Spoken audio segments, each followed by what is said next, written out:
So how to add your payment methods. Now, if you head over to your client area and click on My Wallet here, you will see the options pop up on the bottom: your bank accounts, your credit cards, your e-wallet payment, and your crypto wallets.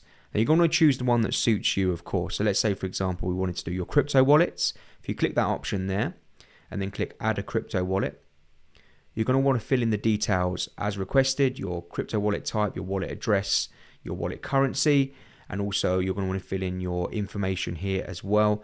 Now, only if you request a video, you need to upload it.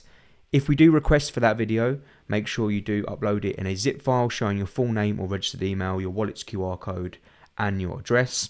And once you've filled in all the required details, click Submit Crypto Wallet.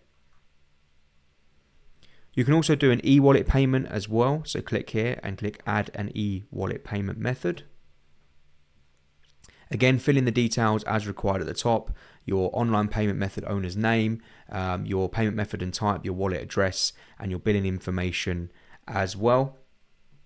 And also you're going to need to upload a document, so providing a print screen of your account in a PDF format,